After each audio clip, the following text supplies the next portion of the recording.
Vamos a ver una plática de resonancia magnética aplicada a evaluación de patología orbitaria, vías visuales. Para hacer la evaluación de la órbita y de las vías visuales se recomienda de preferencia utilizar resonadores de alto campo, entre los cuales los de 1.5 teslas y 3 teslas van a ser los más comunes. Actualmente se utilizan también los resonadores de 1.5 teslas digitales con una tecnología que nos permite una mejor definición de las imágenes obtenidas.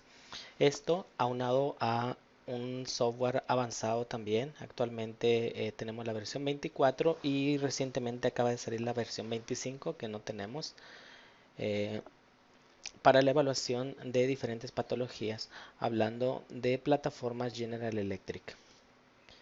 Las antenas que se utilizan también tienen mucha importancia y debemos saber que a mayor número de canales vamos a obtener mejores imágenes y de acuerdo al tipo de antena, al tamaño de la antena, también va a tener influencia para las imágenes y los estudios que realicemos. Las secuencias que utilizamos reciben diferentes nombres dependiendo de la casa comercial. En este caso, nosotros trabajamos con estas secuencias. No todas están aplicadas a patología neuroradiológica u orbitaria. También en este caso se utilizan secuencias en otras partes del cuerpo y para otras evaluaciones.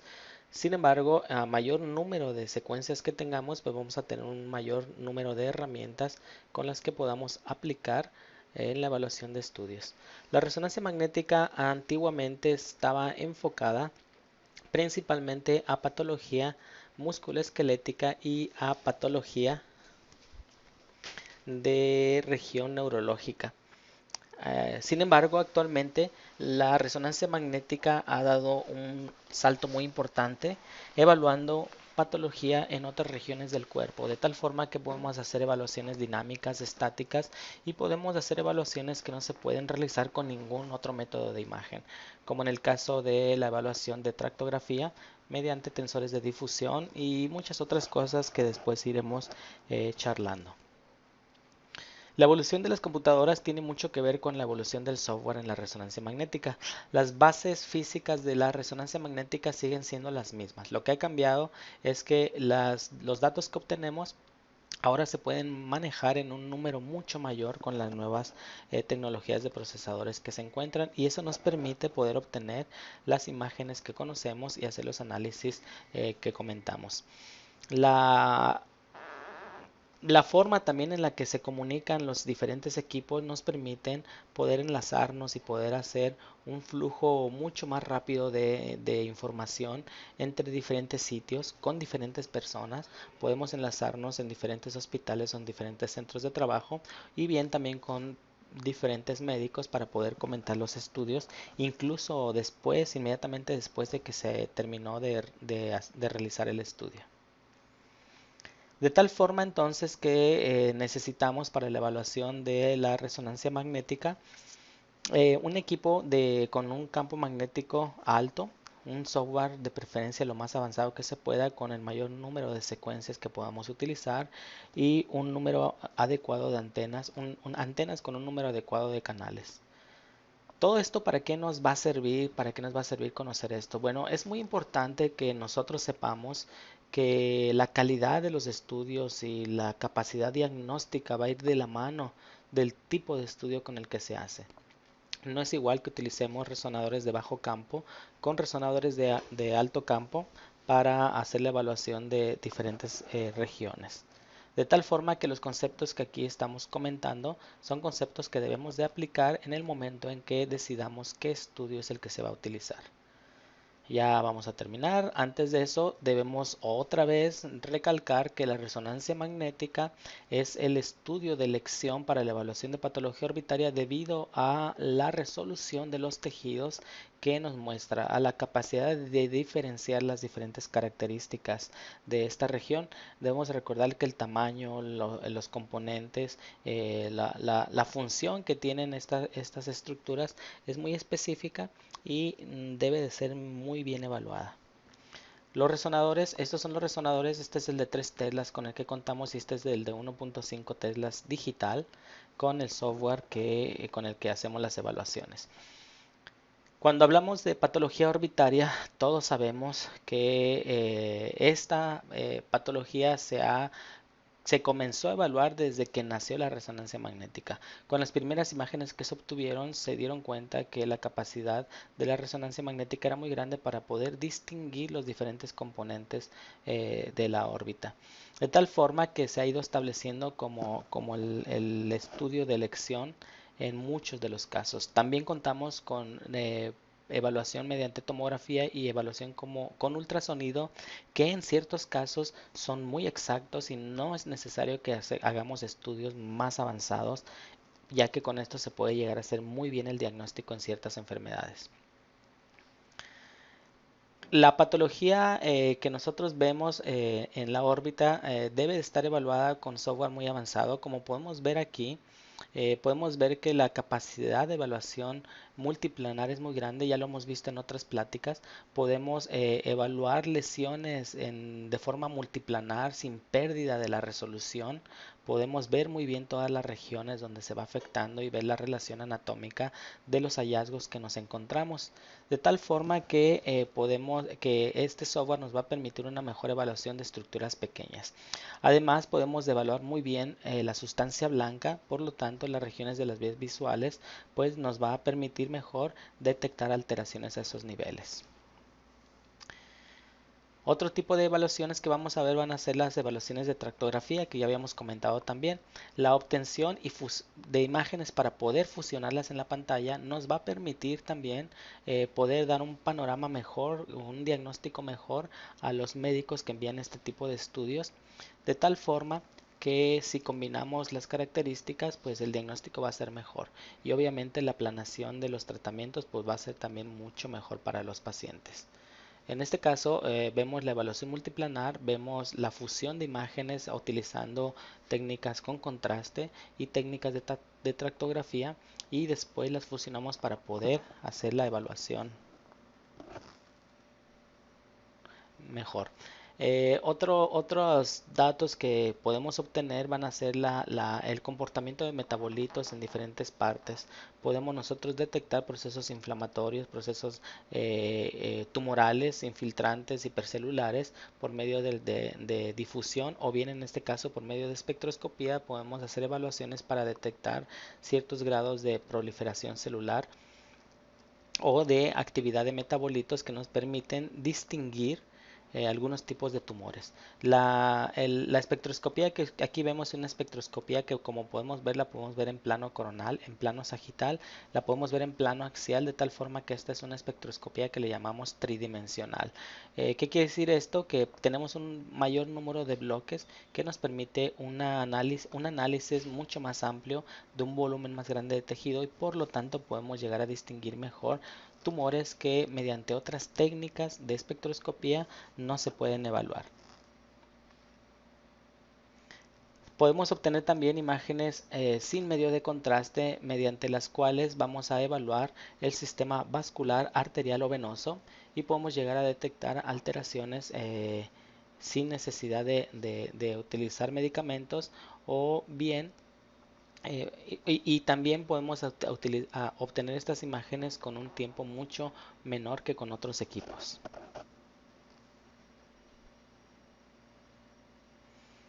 Estos ejemplos que puse son ejemplos que no están enfocados directamente con oftalmología, pero son ejemplos en los cuales les demuestro que el software, las antenas y los resonadores tienen mucho que ver con la adquisición de las imágenes y con la realización de estudios como los ejemplos que vimos. Y bueno, vamos a entrar con oftalmología y pues vamos a echarle un ojo a los casos. Como lo dijimos, todos los casos que vamos a ver son casos nuestros. En la evaluación de la patología orbitaria es muy importante lo que dijimos anteriormente, que tiene la resonancia magnética sobre otros métodos de imagen.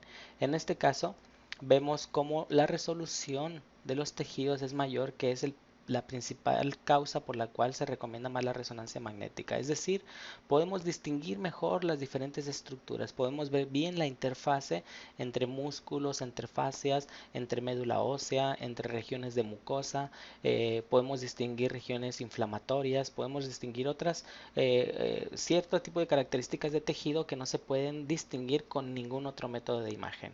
Y cuando hablamos de patología tumoral, principalmente, esto toma una importancia muy grande porque dependiendo del tipo de invasión, dependiendo del comportamiento, el diagnóstico es diferente, la sospecha diagnóstica es diferente y el tratamiento, que es lo más importante, puede llegar a cambiar drásticamente. Por lo tanto, es muy importante que podamos tener una buena definición de tejidos. Vean como aquí hay una lesión tumoral localizada hacia la región de la órbita del lado derecho, pero que está relacionada principalmente con el antro maxilar de ese lado. Vean como aquí está la lesión y lo que vemos aquí es cómo invade el piso de la órbita. Vean cómo la lesión está afectando y está tomando el músculo recto inferior. También afecta las estructuras del maxilar superior y vemos cómo afecta la médula ósea dentaria y vemos las estructuras musculares las cuales se ven mejor en el plano axial. De tal forma que cuando lo hacemos de forma multiplanar, como lo estamos viendo ahorita, pues vamos a tener una mejor resolución para poder evaluar muy bien el área de infiltración.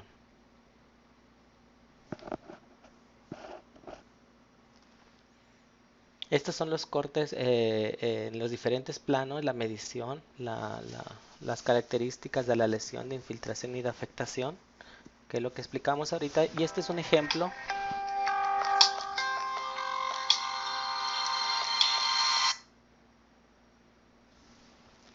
Este es un ejemplo de internet en el cual la lesión tiene las mismas características que la que estamos observando. El diagnóstico que dimos acá por la afectación ganglionar, como pueden ver aquí indicada, fue con linfoma y en efecto el estudio, como aquí lo pueden ver, fue un linfoma de Burkitt, semejante al que viene en la literatura, y este es el estudio de control. La resonancia magnética para la evaluación de la respuesta tumoral está bien establecido que es el mejor estudio que existe para poder evaluar esto, con todos los puntos establecidos en los diferentes criterios que existen para patología tumoral y respuesta oncológica. Aquí podemos ver entonces cómo el piso de la órbita se define muy bien a comparación del estudio previo e incluso el músculo recto inferior vemos cómo son semejantes y vemos cómo se encuentran libres. Podemos ver muy bien las paredes del antro maxilar que casi es igual ya al lado contralateral con las diferentes cambios en la intensidad de señal. Ven aquí cómo la intensidad de señal es diferente en esta región con esta y esto es a lo que nos referimos de que la resonancia magnética hace la diferencia. Este cambio en la intensidad de señal en los tonos de grises que vemos que es diferente esta región es lo que nos dice que está infiltrado. Cuando lo vemos aquí, aquí tenemos un muy buen ejemplo. Vean el lado izquierdo y vean el lado derecho como la región de la médula ósea, como la región de los tejidos blandos muestra cambios diferentes que nos indican que aún que disminuyó el tumor de forma drástica, encontramos actividad. De tal forma que la resonancia magnética es muy importante para la evaluación del seguimiento oncológico. Este es otro paciente en el cual el diagnóstico con el que venía referido era con un teratoma.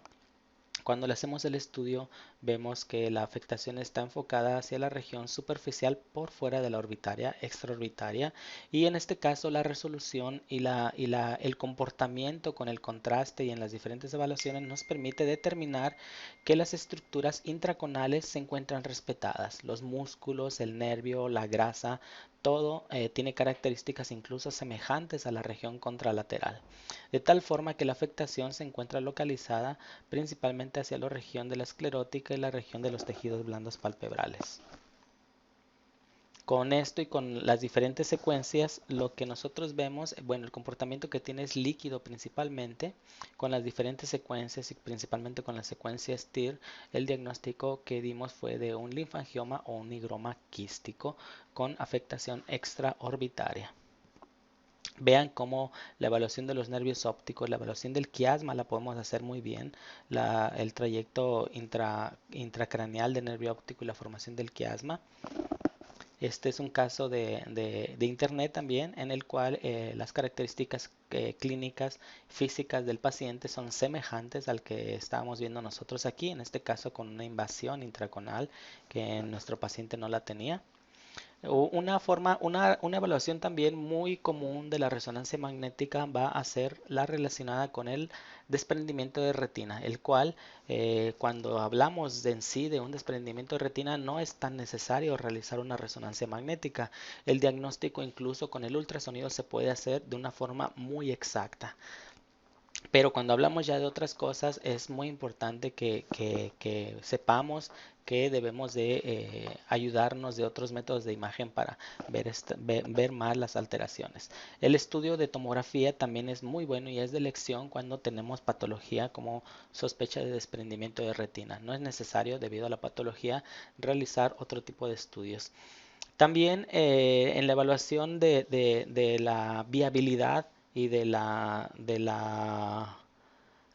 retina es muy buena también la evaluación con resonancia magnética. En este caso la paciente tuvo un desprendimiento de retina, hicieron la compactación y la compresión por medio de silicona intraocular. A la paciente posteriormente tenía sintomatología con dolor y algunas otras alteraciones, y en algún estudio que se hizo le comentaron que la retina ya no era viable y que probablemente el procedimiento no fuera a funcionar. Se le hizo la resonancia magnética y podemos ver muy bien cómo la evaluación de la retina de forma comparativa se puede hacer de forma exacta, y cuando aplicamos medio de contraste podemos evaluar muy bien la forma de contrastación, de tal forma que podemos distinguir áreas que no tuvieran buena irrigación o bien áreas de desprendimiento o engrosamientos anormales.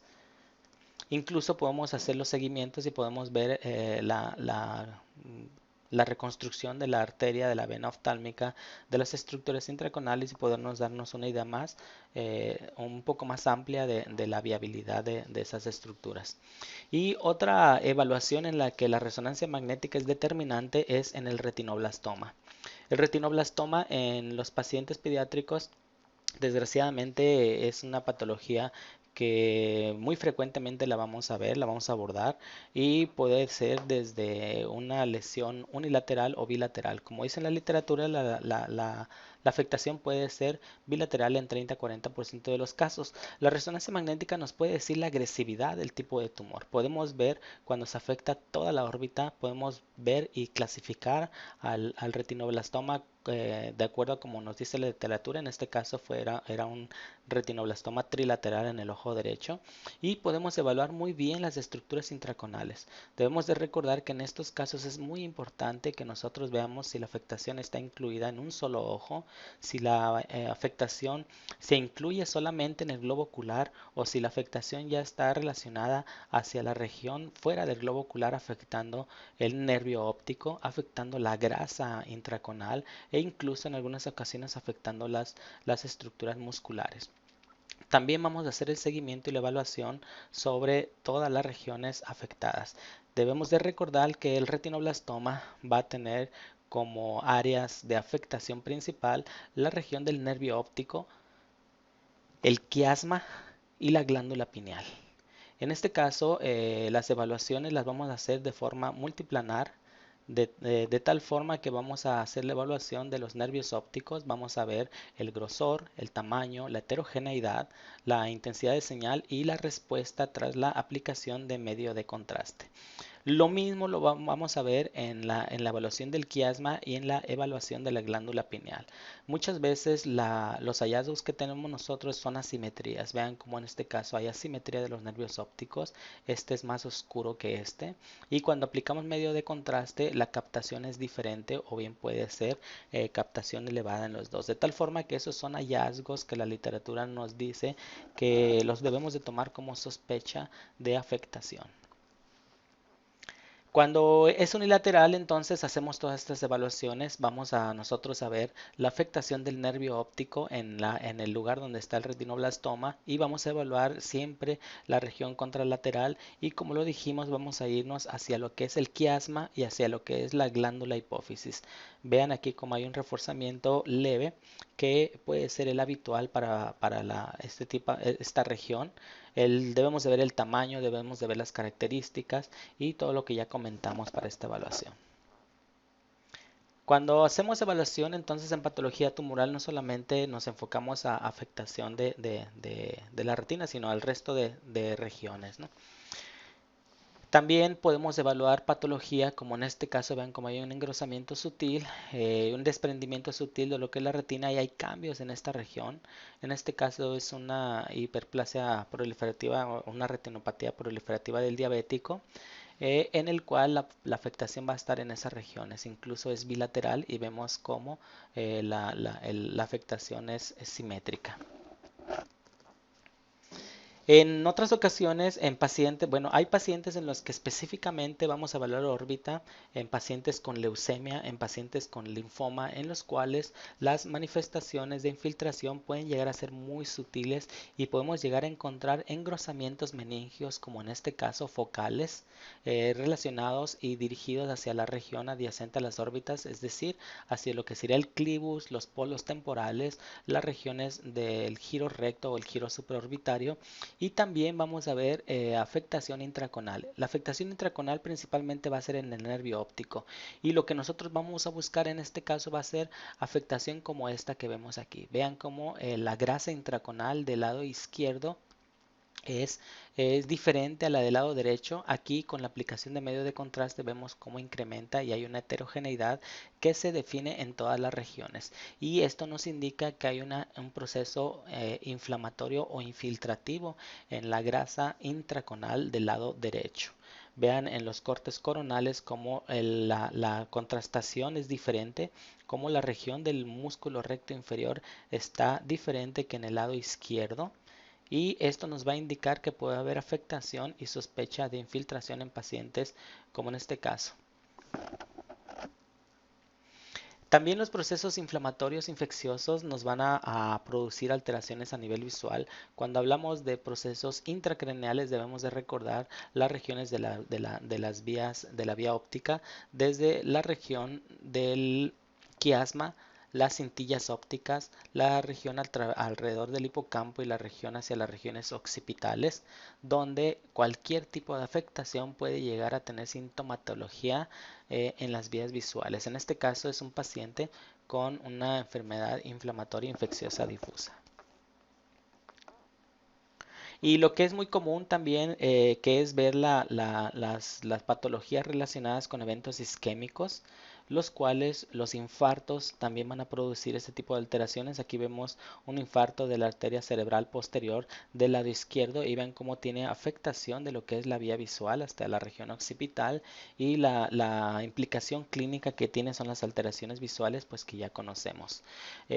Los tipos de infiltración que les comentaba hacia el nervio óptico, y lo que vamos a buscar van a ser engrosamientos difusos, cambios en la intensidad de señal.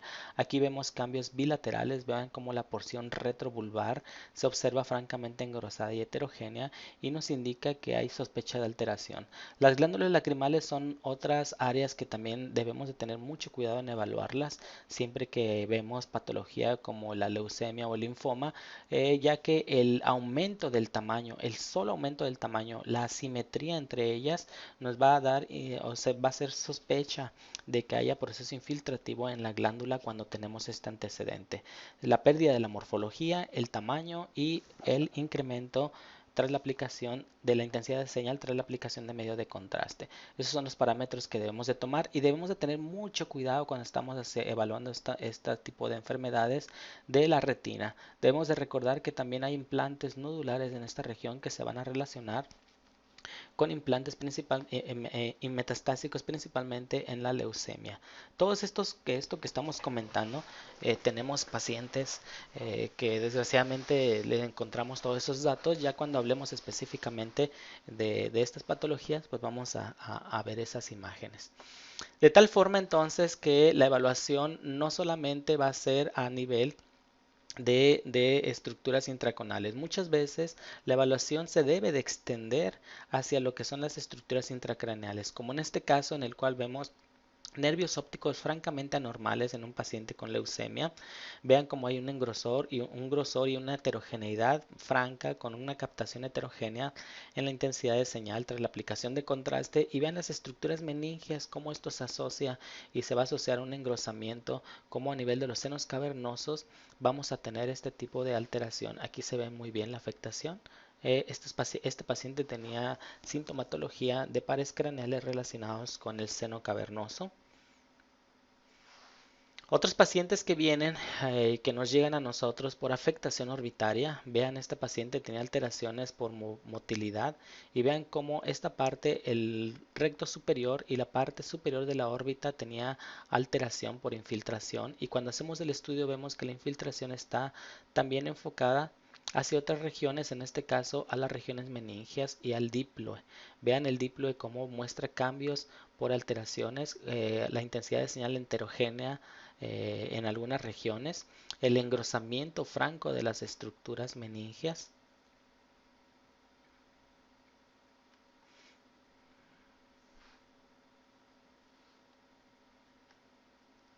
lo cual nos va a dar diagnósticos de infiltraciones y sospechas de relación con otra patología. En este caso, la afectación meningia, la afectación del diplo, muy característica en pacientes femeninas después de la sexta década de la vida, de la quinta década de la vida, y en este caso la sospecha fue con metástasis de cáncer de mama. Y después de este estudio, a la paciente se le hizo un rastreo, le hicimos una resonancia magnética y encontramos un cáncer multicéntrico bilateral. Vean cómo estaba demasiado agresivo. La paciente desafortunadamente tenía metástasis también en tórax y en abdomen. La evaluación de patología a nivel supracelular es la clásica que afecta las vías visuales, principalmente las de los pares craneales que cruzan por los senos cavernosos, por la invasión y por la adyacencia. Nosotros podemos ver lesiones tumorales como los macroadenomas invasores, los meningiomas,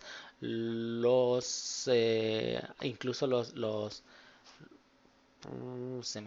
craniofaringiomas, o alteraciones vasculares que van a afectar los senos cavernosos y nos va a dar sintomatología en esta región.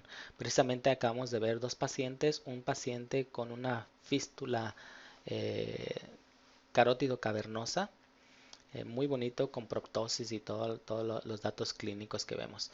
En estos días lo acabamos de ver. Pero bueno, en este caso vemos un macroadenoma invasor y vemos cómo está afectando, incluyendo la arteria carótida. Vean cómo en las secuencias vemos la afectación de la arteria carótida, el grado de inclusión, y por lo tanto esto le sirve mucho a los médicos para el planeamiento quirúrgico, el cual actualmente tiende a quitar la región compresiva de la región supracelular y dejar la región que está invadiendo el seno cavernoso y tratarlo con quimio y radioterapia, lo cual le da un mejor pronóstico a los pacientes y una mejor calidad y una mejor respuesta. En la evaluación multiplanar, entonces, nosotros vamos a ver cómo las lesiones tumorales pueden, nosotros, aunque no, la vemos y pensamos que son de otros sitios, son lesiones que van a estar afectando a las vías visuales directamente. En este caso, vean que tenemos un astrocitoma de quiasma,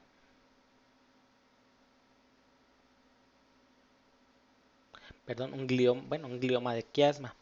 Tenemos un glioma de quiasma el cual vamos a ver que está comportando de forma muy agresiva. Vemos cómo afecta todo el quiasma, afecta las cintillas afecta a los nervios ópticos, y vean cómo afecta también al mesencéfalo, al cuerpo calloso, a la masa intertalámica, al puente, y mediante esto nosotros podemos darnos una idea muy bien de cómo se afectan este tipo de regiones. Supratentorialmente, pues afecta a todas las estructuras que estamos viendo aquí. Le produce hidrocefalia al paciente y nosotros podemos ver todas las alteraciones mediante la evaluación multiplanar. Es muy importante cuando nos envían los estudios que tengan un dato clínico. Es muy importante para nosotros porque podemos nosotros ir directamente a buscar las alteraciones, aunque nosotros recomendamos realizar estudios con protocolos específicos cuando estamos evaluando la patología orbitaria. En nuestro caso, nosotros incluimos evaluación específica sobre órbitas con las diferentes secuencias en diferentes planos y evaluación intracraneal que incluye la evaluación de base que conocemos siempre, en la cual vemos incluso estructuras arteriales y venosas. Si nos dan un diagnóstico o una sospecha clínica, pues es mucho más fácil para nosotros. En este caso, la paciente que corresponde a este estudio, pues ya vemos que tenía bastante sintomatología para evaluar la movilidad y las alteraciones intraconales.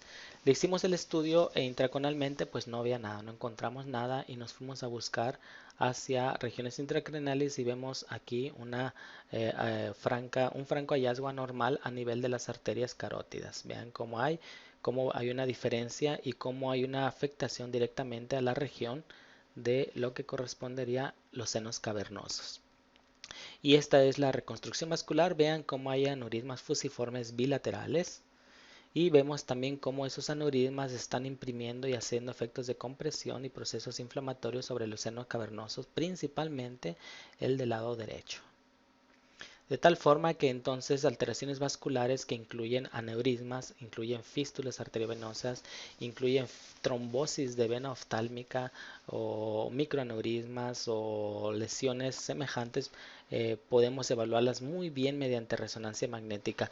La pregunta aquí ¿es mejor la resonancia magnética o la tomografía? La angiotomografía es increíble cuando la hacen con la técnica adecuada también y con tomógrafos que tienen mejores adquisiciones y también un software mejor, que son las mismas características que decimos aquí.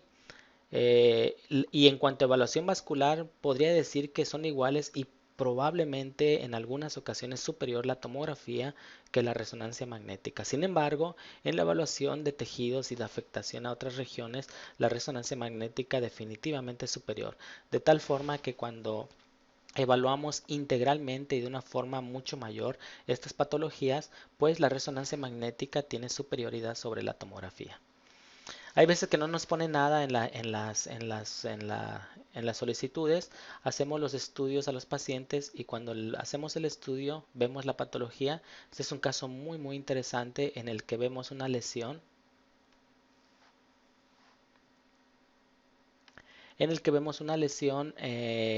que se está a nivel de los ganglios de la base. Sin embargo, tiene relación directa con el quiasma óptico. Vean cómo hay también aquí otras lesiones, otros implantes. Aquí vemos una, dos y aquí vemos otra afectación.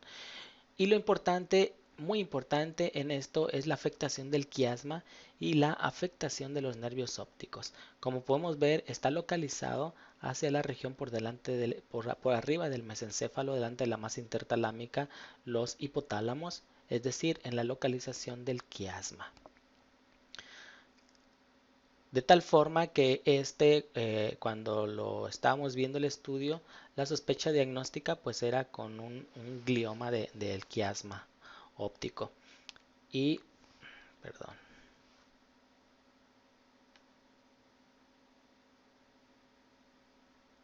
Lo importante en este estudio es, primero que nada, que vamos a ver que van a ser varias lesiones las que se van a presentar. Y segundo, que va a haber afectación de lo que es el nervio óptico. Vean cómo están afectados el quiasma óptico de forma muy importante, de tal forma que cuando hacemos la evaluación multiplanar pues nos podemos dar cuenta de la afectación en esas regiones. Le hacemos la tractografía y hacemos la evaluación con la fusión de imágenes. Vean cómo aquí están los nervios ópticos, viene el nervio óptico y en estas regiones precisamente hacia la porción intracraneal se pierden los nervios ópticos, es donde se encuentra la lesión. Después de esto vamos a ver cómo se pierden aquí las vías ópticas y por esta región vuelven a aparecer las vías ópticas hasta la región occipital. Entonces vean cómo está la afectación, vemos cómo está aquí la región del tumor en las cuales hay ausencia de tractos y vemos aquí cómo en la evaluación vemos aquí cómo vuelve a aparecer las vías visuales hasta la región occipital que están en esa región. Aquí lo vemos sin fusión y vean cómo se ve mucho mejor la disrupción de los nervios ópticos. Y vemos también cómo están las vías visuales, los haces, los tractos. Están interrumpidos en esta región y hacia la región occipital los volvemos a ver. De tal forma que con esto podemos evaluar muy bien los tractos de las vías visuales y hacer un mejor diagnóstico del paciente. Eh, Son otros pacientes en los que también se podemos nosotros ver. Bueno, este es la siguiente eh, solicitud del paciente. Ya aquí ya habíamos comentado sobre la afectación, nos lo corroboran y ya se había hecho la biopsia y en efecto consistió en un glioma de quiasma.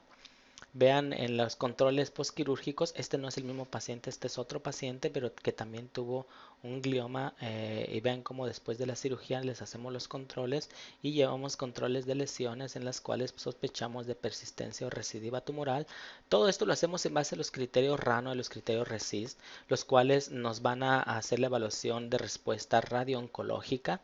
Y es muy importante que nos basemos siempre en ese tipo de criterios para hacer este tipo de evaluaciones, debido a que es un criterio el cual conocen los médicos oncólogos el hecho de que nosotros hablemos un lenguaje semejante al que ellos utilizan nos va a hacer que hagamos mejores evaluaciones de las lesiones tumorales en los pacientes. Un reto muy muy grande que nos enfrentamos nosotros siempre cuando estamos haciendo evaluación de patología orbitaria es cuando nos encontramos con el hallazgo de los nervios ópticos, las alteraciones de nervios ópticos. Nosotros podemos hacer una evaluación muy muy buena y muy adecuada de la patología de nervios ópticos como ningún otro método de imagen lo hace.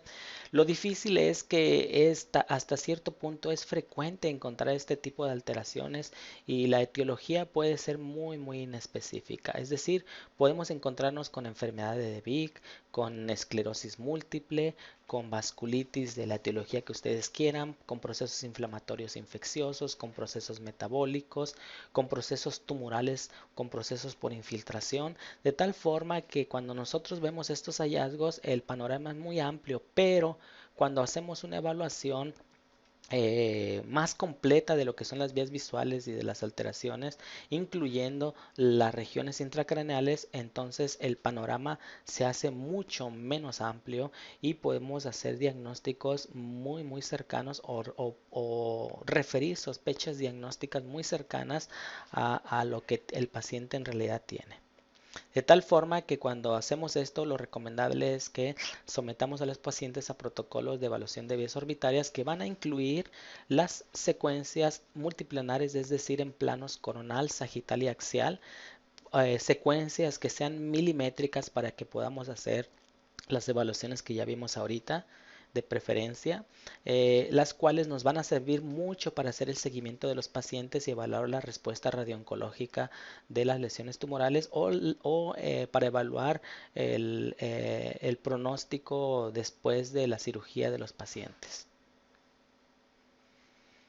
Esta la pusimos porque aquí ya ha sido un trabajo que hemos estado haciendo al paso del tiempo con diferentes hospitales y en este caso hemos podido nosotros trabajar muy estrechamente con los médicos y ya actualmente nos piden los estudios ya específicos con cierto tipo de equipos e incluso nos dicen qué tipo de secuencias quieren y todo, los cuales a nosotros nos permite ver que ya hay una conexión y que hablamos más con los médicos que conocen más del trabajo que hacemos y de lo que nuestros equipos ofrecen para la evaluación de estas patologías. Este es un caso que antes de dar la plática, una hora antes llegó y entonces lo puse así rápido. Correspondía a esa solicitud y vemos cómo podemos hacer la evaluación de la proptosis igual que como se hace con la tomografía, con todo lo que ya dijimos que tiene extra, ¿no? Sobre otro tipo de estudios. De tal forma, pues, que la resonancia magnética para la evaluación de patología orbitaria se ha establecido como el mejor método, como ya lo he repetido muchas veces ahorita, para la evaluación de este tipo de patologías.